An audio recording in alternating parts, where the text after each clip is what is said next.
Morning birds की मीठी आवाजों के बीच आर्यन की आंखें खुली। बीती रात उसे काफी अच्छी नींद आई थी, और क्यों ना हो, आर्यन ने जिंदगी में पहली बार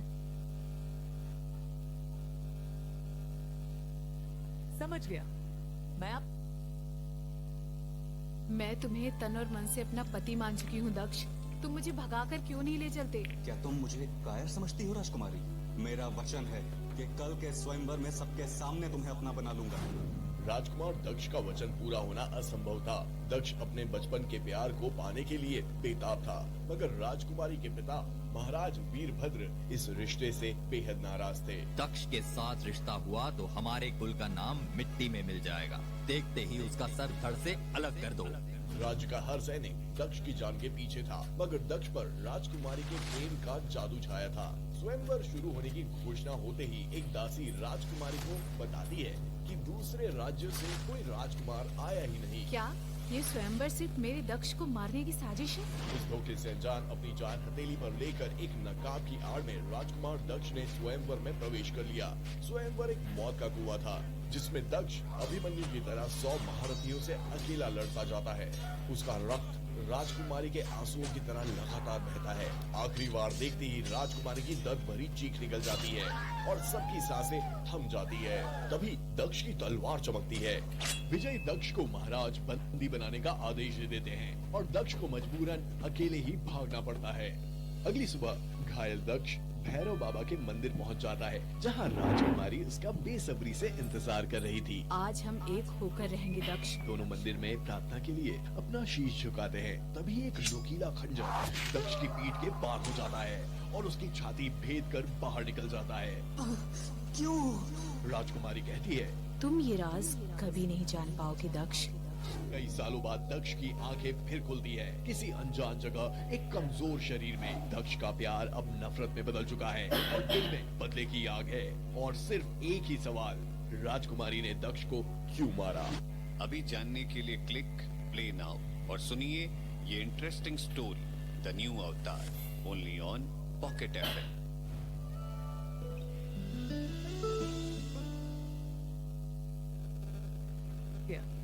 मैं आप समझ गया। सनी की आवाज कानों पर पड़ती ही रिया ने आर्यन को दरवाजे के पीछे धकेल दिया और अपने रूम की कार्ड की उसे दे दी। रिया ने सनी से पूछा, क्या समझ गए?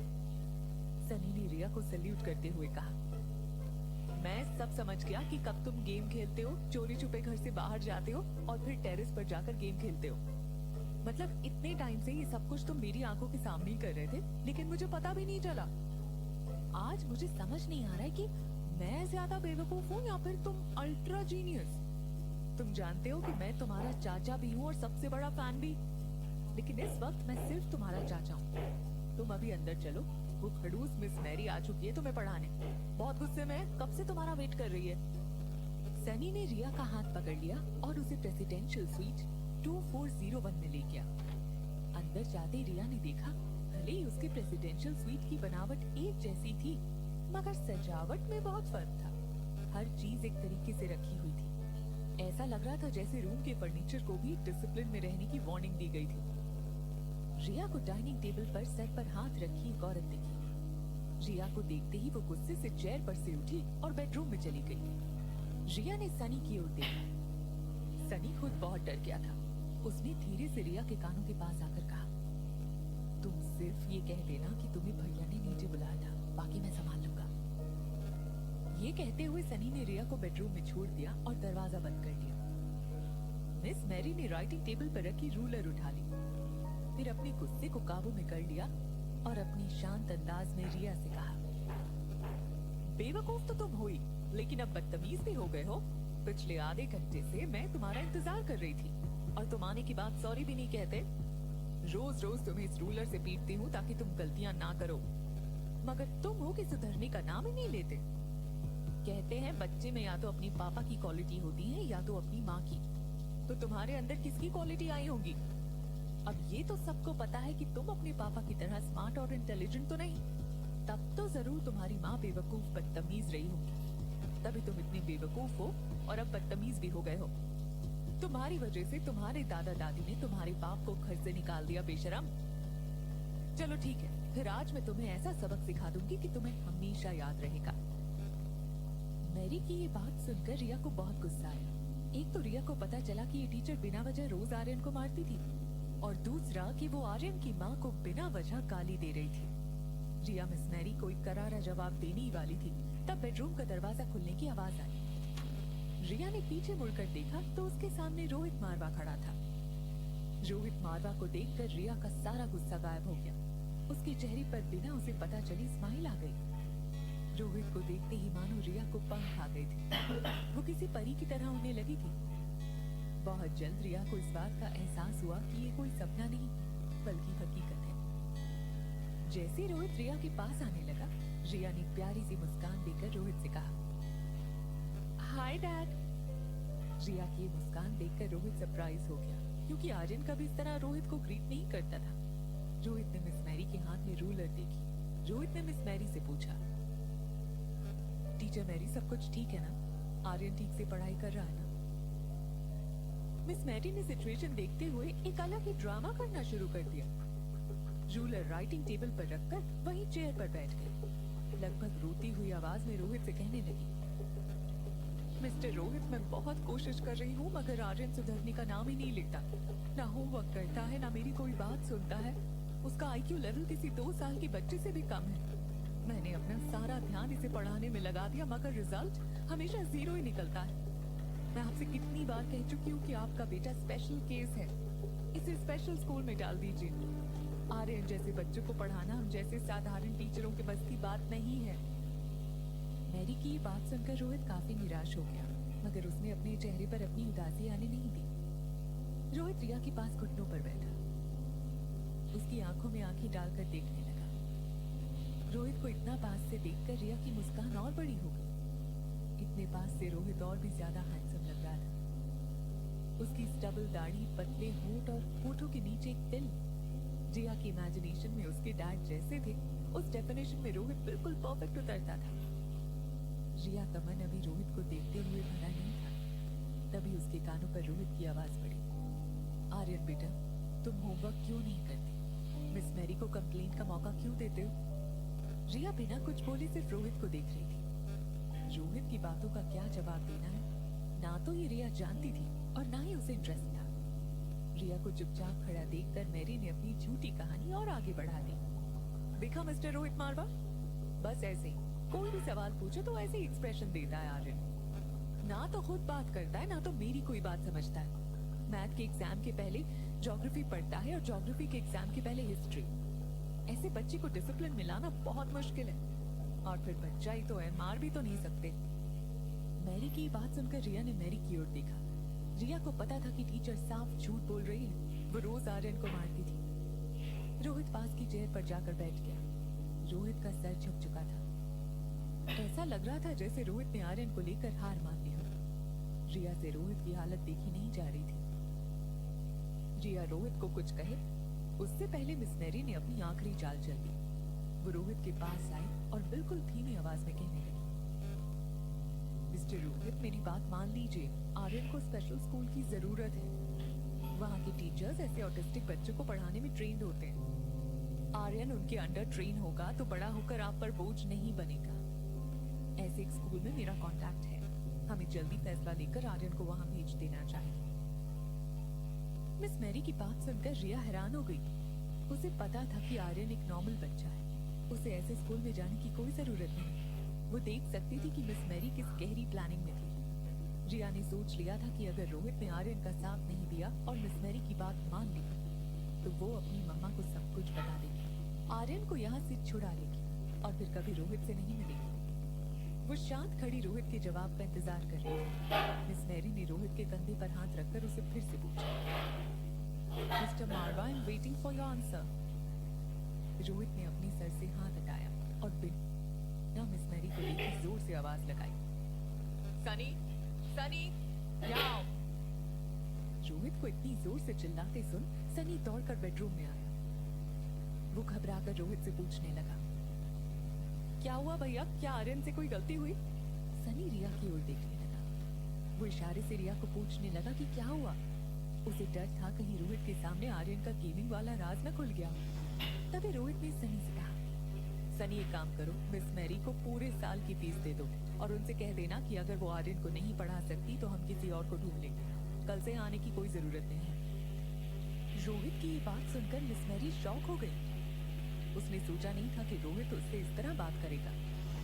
बात को बिगड़ते देख मैरी ने सिचुएशन संभालने की कोशिश की और कहने लगी, मैं मनाली की बेस्ट टीचर हूँ। जो मैं नहीं कर सकती वो मनाली की कोई टीचर नहीं कर सकती। बाकी आपको जो ठीक लगता है वो कीजिए। आर्यन आपका बेटा है, लेकिन एज अ टीचर मेरा फर्ज बनता है कि मैं अपने स्टूडेंट के भविष्य के लिए आपको सही सजेशन दूं। मेरे सजेशन को मानना या ना मानना आपके हाथ में है। ये कहकर मिस मैरी कमरे से बाहर जाने लगी। तभी रिया को लगा कि मिस मैरी को इस तरह बिना किसी सजा के जाने दिया तो वो आर्यन जैसा बर्ताव किसी और बच्चे के साथ भी कर सकती है। तो अब एक ड्रामा रिया ने शुरू किया। वो रोहित के पैरों से लिपट कर बोली, I'm sorry डैड, मेरी वजह से आपकी बहुत बदनामी हुई है। I'm really sorry डैड, मैं आपकी जितना स्मार्ट और इंटेलिजेंट नहीं हूँ और मेरी माँ की तरह बेवकूफ और बदतमीज हूँ। तभी तो आपको दादा दादी ने घर से निकाल दिया। आर्यन की ये बात सुनकर रोहित को बहुत बड़ा शॉक लगा।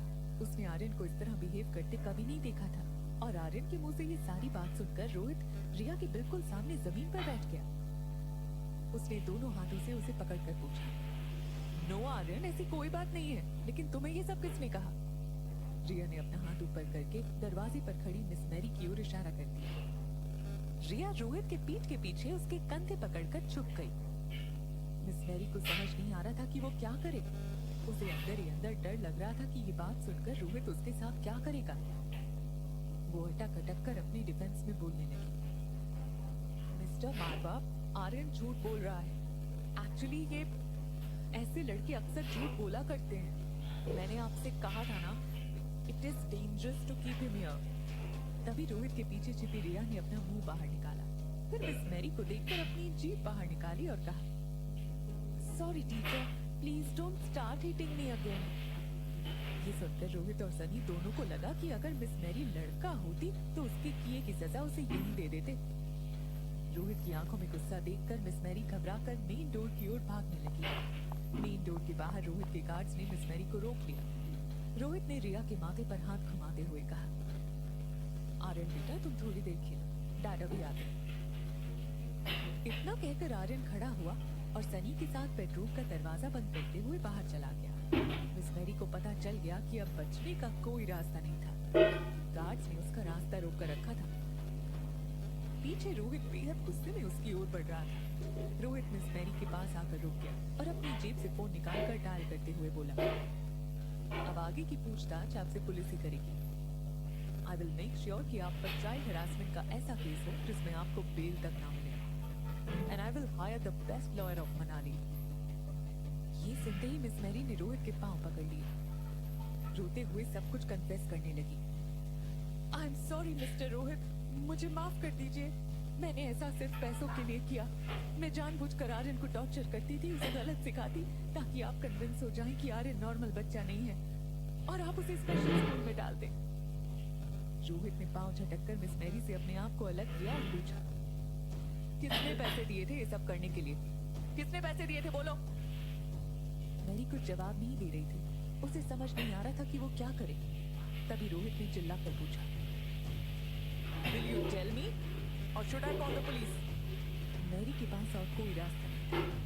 उसने अपने दोनों हाथ जोड़ लिया और कहा, आपके अंकल मिस्टर किशोर मारवा ने मुझे पैसे दिए थे। इतना कहकर मैरी फूट फूट कर रोने लगी। रोहित ने गार्ड्स को इशारा किया कि वो मैरी को कमरे से ले जाए। रोहित कभी सोच भी नहीं सकता था कि उसके अपने परिवार के लोग उसके बेटे की जान के दुश्मन बन जाएंगे। रोहित का गुस्सा गिल्ट में बदल गया। वो फिर से आर्यन के बेडरूम की ओर चलने लगा। रिया दरवाजे के बाहर जाकर सब कुछ देख रही थी। रोहित को वापस आता देख रिया दौड़कर रोहित के पास गई और रोहित के पांव से लिपट गई। रिया को इस बात की खुशी थी कि रोहित ने आर्यन को अपनी हाल पर छोड़ा नहीं था। इनफैक्ट वो तो आर्यन से बहुत प्यार करता था। रिया के सपनों की डैड की कल्पना में रोहित अब और भी ज्यादा फिट हो गया था। रोहित ने रिया को उठा लिया और बड़े प्यार से उसकी पीठ थपथपा कर कहने लगा, आई एम सॉरी बेटा, आज के बाद no more tuition and no more tuition teachers. आज के बाद तुम्हें मैं खुद पढ़ाऊंगा। ये सुनकर रिया की आंखें चौड़ी हो गई। उसे लगा कि उसका सारा खेल उल्टा हो गया। रोहित के पढ़ाने से कहीं आर्यन और बड़ी मुसीबत में ना फंस जाए। Presidential suite 240। वहाँ अनिका जब स्वीट में आई, उसने देखा कि उसकी बेटी आज बिल्कुल शांत और समझदार बिहेव कर रही है। ना गेम खेल रही थी, ना जोर जोर से टीवी देख रही थी। वो नहीं जानती थी कि वो जिसे रिया समझ रही है वो दरअसल आर्यन है। आर्यन अनिका को देखकर इतना खुश हो गया था, उसकी नजरें अनिका से हट ही नहीं रही थी। अनिका बालकनी में जाती तो आर्यन उसके पीछे पीछे बालकनी में चला जाता। अनिका बेडरूम में जाती तो चुपचाप आर्यन भी उसके पीछे पीछे बेडरूम चला जाता। अनिका सोफे पर बैठकर ज्योति बुआ के ऑपरेशन के बारे में कुछ सोच रही थी। उसकी नजर सामने बैठे आर्यन पर थी। अनिका ने नोटिस किया कि आज फिर से रिया की आंखें सुस्त लग रही थी। उसने आर्यन को दोनों हाथों से पकड़ा और अपनी नजदीक खींचा और उसे गले लगा लिया। फिर उसकी पीठ थपथपाने लगी। आर्यन के लिए ये सब किसी सपने से कम नहीं था। अनिका के हक करते ही आर्यन को कब नींद आ गई उसे पता ही नहीं चला। अनिका ने नोटिस किया कि रिया नींद में है। उसने हल्की सुरीली आवाज में कहा, चलो मम्मा को भी नींद नहीं आ रही है, let's have bath and sleep. Aryan को उठाकर वो बाथरूम में ले गई। अनिका ने बाथ टब में पानी भरना शुरू किया। तभी आर्यन की नींद खुली और उसे इस बात का एहसास हुआ कि अगर अनिका ने उसे नहलाया तो अनिका को पता चल जाएगा कि वो रिया नहीं है और फिर उसके और रिया के सुपर पावर्स चले जाएंगे।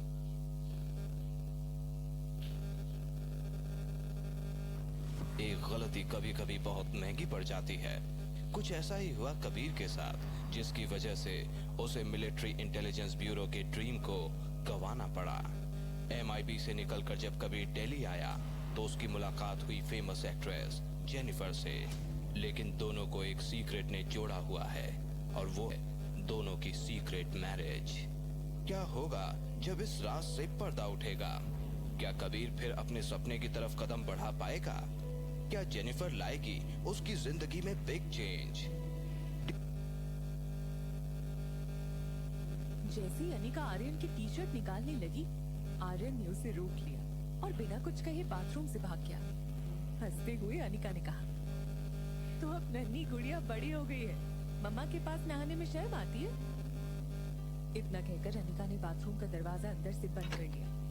बाहर खड़े आर्यन ने चैन की सांस ली। आर्यन ने अलमारी से रिया के कपड़े लिए और अनिका के आने से पहले कपड़े बदल लिए। जैसे ही बाथरूम में से पानी की आवाज बंद हुई, आर्यन बेड पर जाकर लेट गया। उसने अपनी आंखें बंद कर ली। अनिका जैसे ही बाहर आई, उसने देखा कि रिया ऑलरेडी सो चुकी थी। उसने रिमोट से एसी का टेम्परेचर कम किया, रिया को चद्दर उड़ाई, प्यार से उसके माथे पर हाथ फेरते हुए उसे किस किया। आर्यन की आंखें तो बंद थी, मगर वो पूरी तरह जाग रहा था। माँ के इस प्यार को आर्यन बचपन से मिस कर रहा था। आज जैसे उसका सपना पूरा हो रहा था। उसे इस बात का डर था कहीं उसकी आंखें खुलते ही ये सपना टूट न जाए। रिया का फोन जो आर्यन ने अपने पिलो के नीचे रखा था, वो वाइब्रेट होने लगा। आर्यन ने एक आंख खोलकर देखा। मोबाइल स्क्रीन पर आर्यन के रूम का लैंडलाइन नंबर फ्लैश हो रहा था। आर्यन बहुत डर गया।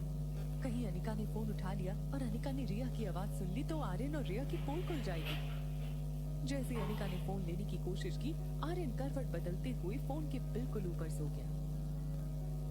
तभी फोन का वाइब्रेट होना बंद हो गया। अनिका रिया की नींद तोड़ना नहीं चाहती थी, इसलिए उसने भी सोचा कि जो कोई भी होगा वो सुबह दोबारा फोन कर लेगा। अनिका को ज्योति बुआ का ऑपरेशन करना था। वो जानती थी इतने मुश्किल ऑपरेशन के लिए उसकी नींद का पूरा होना बहुत जरूरी था। अनिका रिया की छाती पर हाथ फेरते हुए ठीक उसके बगल में सो गई। थोड़ी देर बाद जब आर्यन को महसूस हुआ कि अनिका सो चुकी थी, आर्यन ने धीरे से अनिका को हक कर लिया। आर्यन को पता भी नहीं चला कब वो खुद गहरी नींद में सो गया। Presidential suite 2401। रिया आर्यन को फोन लगाने की कोशिश कर रही थी, मगर आर्यन जवाब नहीं दे रहा था। रिया इस बात से घबराई हुई थी कि रोहित ने कहा था आप रोहित उसे पढ़ाएगा। यूं तो रिया पढ़ाई में बहुत अच्छी थी, खुद 6 साल की थी, मगर अपनी उम्र से 2 साल बड़े बच्चों की मैथ प्रॉब्लम्स आसानी से सॉल्व कर लेती थी। मगर यहाँ उसे आर्यन जैसा लगना था। उसे जानबूझकर दिखाना होगा कि उससे पूछे गए क्वेश्चंस का आंसर उसे नहीं आता। ऐसा करना रिया के लिए बहुत मुश्किल था। रिया किसी तरकीब के बारे में सोच ही रही थी। तभी रोहित फोन पर बातें करता हुआ बेडरूम में आया। रोहित फोन पर किसी को इंस्ट्रक्शंस दे रहा था। प्रॉफिट कम होने का यह मतलब नहीं कि मार्केट में हमारी क्रेडिट कम हो गई। मारवा ग्रुप ऑफ कंपनीज अपनी गुडविल पर चलती है, ना कि शेयर मार्केट के उतार चढ़ाव पर। आप क्वालिटी पर ध्यान दीजिए, प्रॉफिट अपने आप होगा। रोहित की भारी आवाज सुनकर रिया का टेंशन एकदम से गायब हो गया। रिया को इस बात पर यकीन हो चुका था कि अगर इस दुनिया में उसका कोई डैड था तो वो बस रोहित ही था। रोहित ने फोन काट कर राइटिंग डेस्क के ड्रॉर से जनरल नॉलेज की किताब निकाली। रोहित पन्नी पलटते हुए बेड पर बैठ गया। रिया का ध्यान रोहित पर था। वो रोहित के सामने बीन बैग पर बैठ गई। रोहित ने किताब के पन्ने पलटना रोक लिया। एक हाथ में किताब पकड़कर रोहित ने रिया की ओर देखकर सवाल पूछा, Who was the first president of India? रिया ने बिना सोचे जवाब दे दिया, डॉक्टर राजेंद्र प्रसाद। ये जवाब सुनकर रोहित के चेहरे पर एक बड़ी सी मुस्कान आ गई। रोहित ने कभी ये एक्सपेक्ट नहीं किया था कि ये प्रश्न का जवाब आर्यन सही देगा, और वो भी बिना सोचे। रोहित ने आर्यन की तारीफ करते हुए कहा, excellent, that is the right answer, well done Aryan. Aryan का नाम सुनते ही रिया को अचानक रियलाइज हुआ कि उसे आर्यन की तरह जवाब देना था। वो हर क्वेश्चन का राइट आंसर नहीं दे सकती, मगर उसे गलत आंसर देने की भी प्रैक्टिस नहीं थी। तभी रोहित ने पन्ना उलटकर एक सवाल पूछ लिया, Who is the father of nation? जवाब मुंह पर होते हुए भी रिया सोचने लगी थी। दरअसल वो ये सोच रही थी कि वो गलत आंसर क्या ले। थोड़ी देर सोचने पर भी रिया को कुछ नहीं सूझा। तभी उसने राइटिंग डेस्क के पास एक बैग देखा। उसने तुरंत रोहित की ओर देखकर कह दिया, सचिन तेंदुलकर। जवाब सुनते ही रोहित के चेहरे की मुस्कान गायब हो गई। रोहित ने किताब में छपा महात्मा गांधी का फोटो दिखाते हुए कहा, आर्यन, ये है हमारे father of the nation, Mohandas Karamchand Gandhi. तुम भूल कैसे सकते हो? अब रिया बहुत कंफ्यूज हो गई थी। उसे समझ नहीं आ रहा था कि वो क्या करे। उसने अपनी उंगली दांतों में दबाई और फिर कान पकड़कर रोहित से कहने लगी, हाँ हाँ याद था मुझे, आई एम सॉरी, वो मैं दरअसल भूल गई थी। जैसे ही रोहित ने रिया के मुंह से ये सुना, वो बेड पर से खड़ा हो गया। आर्यन अपने आप को एक लड़की की तरह ड्रेस कर रहा था। उसे वो दिन फिर से याद आ गया जब आर्यन लेडीज वॉशरूम में गया था। अचानक रिया को अपनी गलती का एहसास हुआ। उसने अपने आप को करेक्ट करते हुए फिर से कहा, सॉरी सॉरी, वो मैं भूल गया था। रोहित ने किताब बंद कर दी। उसे डॉक्टर अग्रवाल की वो बात याद आई, बिन माँ के बच्चे कभी कभी ऐसी मानसिक परिस्थितियों का शिकार होते हैं। रोहित को लगा कि मिस मैरी के टॉर्चर की वजह से शायद आर्यन को मानसिक तकलीफ पहुंची थी। वो रिया के पास गया और बीन बैग के बिल्कुल बगल में बैठ गया। रोहित रिया को समझाने लगा, देखो Aryan, I promise you, miss Mary अब वापस कभी नहीं आएगी। मैं जल्द ही तुम्हें किसी अच्छे से स्कूल में एडमिट कर दूंगा, वहाँ तुम अपनी जैसे प्यारे दोस्त बनाना। ये सुनते रिया बड़े प्यार से बोली, डैड, अगर आप मेरे साथ हो तो मुझे किसी दोस्त की जरूरत नहीं। Love you dad. ये कहकर रिया ने रोहित को हक कर लिया। रिया आंखें बंद करके बोली, क्या आप मॉम को कभी मिस नहीं करते? आप और मम्मा एक साथ क्यों नहीं रहते? रोहित ये सुनकर बहुत डिस्टर्ब हो गया। आर्यन ने इससे पहले कभी ऐसा कुछ नहीं किया था। रोहित ने रिया को अपनी बाहों में उठाया और बेड पर लिटा दिया। रोहित ने रिया का हाथ पकड़कर उसे कहा, I think you need some rest. अभी सो जाओ, हम सुबह बात करेंगे। इतना कहकर रोहित ने कमरे की लाइट ऑफ की और बेडरूम के बाहर चला गया। बेडरूम के बाहर आते ही रोहित बालकनी में चला गया। रोहित की चिंता आर्यन के लिए दिन ब दिन बढ़ रही थी। उसे आर्यन की मानसिक हालत को लेकर बहुत फिक्र थी। तभी अचानक रोहित को एक बात याद आई। अनिका ने नीचे लॉबी में रोहित को वार्न किया था कि आर्यन की टीचर उसे टॉर्चर कर रही थी। वो शॉक हो गया कि आखिर अनिका को ये सारी बातें कैसे पता चली। क्या आर्यन किसी तरह अनिका के कांटेक्ट में था? और अगर था तो कैसे? रोहित लिविंग रूम में आया और सनी को आवाज लगाई, सनी, सनी, यहाँ इसी वक्त आओ। सनी अपने बेडरूम से दौड़ता हुआ बाहर आया। उसके एक हाथ में पॉपकॉर्न और एक हाथ में फोन था जिस पर वो गेम खेल रहा था। सनी ने रोहित से पूछा, यस भैया, क्या हुआ? रोहित ने सनी के हाथ से मोबाइल छीन लिया, पॉपकॉर्न का टब भी लेकर डाइनिंग टेबल पर रख दिया। रोहित ने सनी से बहुत कड़क आवाज में पूछा, तुम्हारा ध्यान कहाँ रहता है? दिन भर कान में हेडफोन लगाए फोन में घुसे रहते हो। तुम्हें पता भी है कि आर्यन दिन भर क्या करता है, किससे मिलता है, किससे बातें करता है? रोहित की ये बात सुनकर सनी का चेहरा बिल्कुल सूख गया। सनी को लगा आर्यन की गेमिंग हैबिट के बारे में रोहित को शायद सब कुछ पता लग गया है। सनी सब कुछ कन्फेस करने ही वाला था कि रोहित ने अपना मुंह घुमा लिया और सनी को कहा, सच बताओ सनी, क्या आर्यन सामने वाले गेस्ट को मिलता है, उससे बातें करता है? सवाल सुनकर सनी ने थोड़ी राहत महसूस की। उसने डाइनिंग टेबल से पॉपकॉर्न का टब उठाया और एक दो पॉपकॉर्न मुंह में डालकर कहने लगा, भैया कैसी बातें करते हो आप?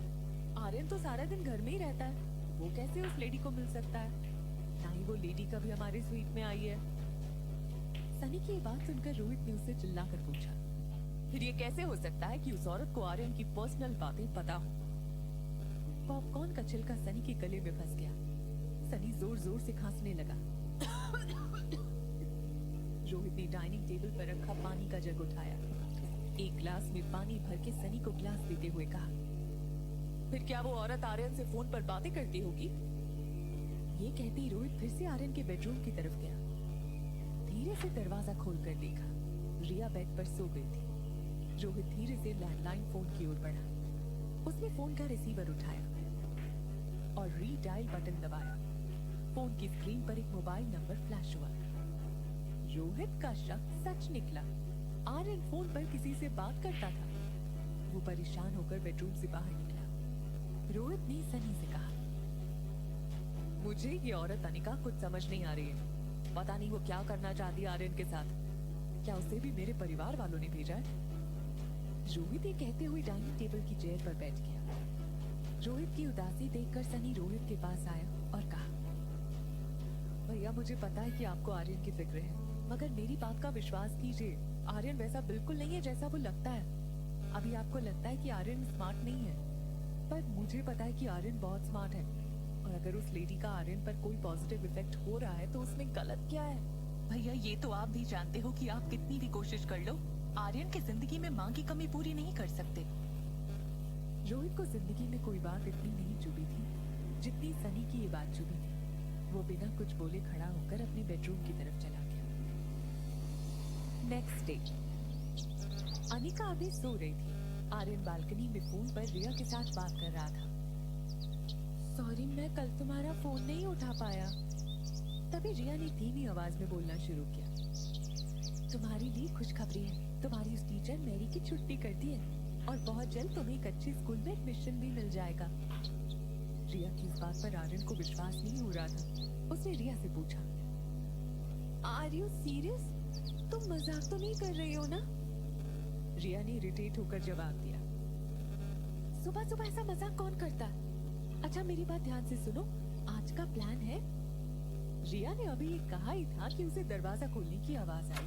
रिया ने झट से फोन रख दिया। रिया ने दरवाजे की ओर देखा। ट्रैक पैंट, स्लीपर और बनियान में रोहित बेडरूम में आया। रोहित सुबह की एक्सरसाइज कभी नहीं मिस करता था। रोज की तरह एक्सरसाइज के बाद वो आर्यन को जगाने आया। रोहित को देखते ही रिया ने एक बड़ी मुस्कान देकर कहा, वाओ डैड, आज तो आप बहुत ज्यादा हैंडसम लग रहे हो। आर्यन की बात सुनकर रोहित के चेहरे पर भी स्माइल आ गई। वो रिया के बगल में आकर बैठ गया और अपनी उंगलियों से रिया की नाक पकड़कर बोला, तुम भी कुछ कम हैंडसम नहीं हो। ये बात सुनकर रिया की हंसी निकल गई। उसने रोहित को जवाब दिया, मैं हैंडसम नहीं, मैं ब्यूटीफुल हूँ। क्या आप जानते हैं बड़े होकर मुझे क्या बनना है? फिल्म की हीरोइन। रिया की बात सुनकर रोहित बेहद परेशान हो गया। उसे लगा पिछली बार जब आर्यन ने ऐसा बिहेव किया था तो सुबह उठकर वो फिर से नॉर्मल हो गया था, मगर आज आर्यन की मानसिक हालत और बिगड़ गई थी। रोहित ने रिया के माथे को हाथ लगाकर उसका टेम्परेचर चेक किया, फिर पूछा, आर्यन बेटा, आर यू ऑल राइट? तुम ठीक तो हो ना? रिया बेड पर खड़ी होकर बोली, आई एम एब्सोल्युटली फाइन। मुझे क्या हुआ है? मुझे भूख लगी है। ये कहकर रिया ने रोहित को घूमने का इशारा किया। जैसे ही रोहित घूमा, रिया ने रोहित के पीठ पर छलांग लगाई और कहा, क्या आप मुझे ब्रेकफास्ट टेबल तक ले जाएंगे प्लीज? रोहित को समझ नहीं आ रहा था कि हमेशा डिसिप्लिन में रहने वाले आर्यन को आज अचानक हो क्या गया था। रिया को कंधे पर उठाए रोहित ड्राइंग रूम में आया। रोज की तरह रोहित के नौकर ने डाइनिंग टेबल नाश्ते की प्लेट से सजा दी थी। फ्रूट्स, ऑरेंज जूस, सैलेड और boiled eggs. Sunny already dining table पर बैठा था। रिया ने रोहित के कंधे से सनी को विश किया। गुड मॉर्निंग चाचू। ये नजारा देखकर सनी नाश्ता चबाना भूल गया। वो मुंह खुला रखकर रोहित और रिया को देखने लगा। टेबल के पास आते ही रिया अचानक रोहित के कंधे से नीचे उतर गई। वो डाइनिंग टेबल के पास रखी चेयर पर खड़ी हो गई और नाश्ता चेक करने लगी। फिर होटल के स्टाफ की ओर देखा और कहा, जी ये कैसा नाश्ता है, मुझे ये नहीं खाना। एक काम करो, मेरे लिए chocolate milk shake, cheese sandwich और डोनट्स लेकर आओ। और हाँ, डोनट्स के ऊपर बहुत सारा चॉकलेट सॉस डालना भूलना मत। सनी, रोहित और रोहित का नौकर समझ नहीं पा रहे थे कि आज आर्यन को आखिर हो क्या गया है। आर्यन को इतना एनर्जेटिक पहले कभी किसी ने नहीं देखा था। रोहित ने नौकरों को इशारा किया कि आर्यन जो मांग रहा है उसे लाकर दे दो। उसने अपनी जेब से फोन निकाला और डॉक्टर अग्रवाल को फोन लगाकर कहा, doctor Agarwal, I think the time has come. I need your best child psychologist right now.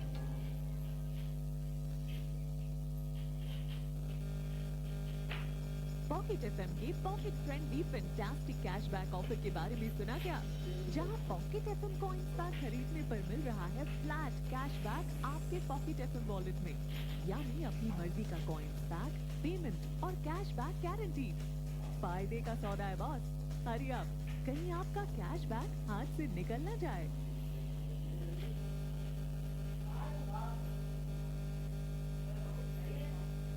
एक गलती कभी कभी बहुत महंगी पड़ जाती है। कुछ ऐसा ही हुआ कबीर के साथ, जिसकी वजह से उसे मिलिट्री इंटेलिजेंस ब्यूरो के ड्रीम को गंवाना पड़ा। MIB से निकलकर जब कबीर दिल्ली आया तो उसकी मुलाकात हुई फेमस एक्ट्रेस जेनिफर से।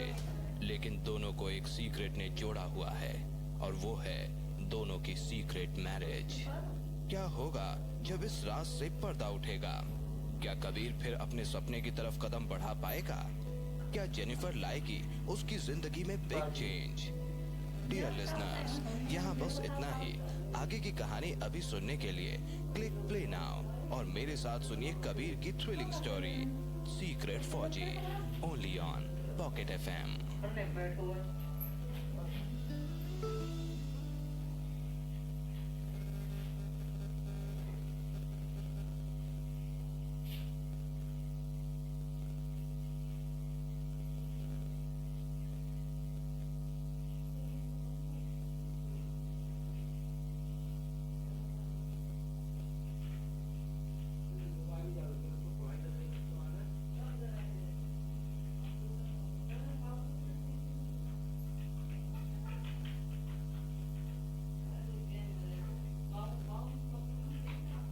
और वहाँ गया तो क्या है वो, अब मकन डाल ही लेंगे।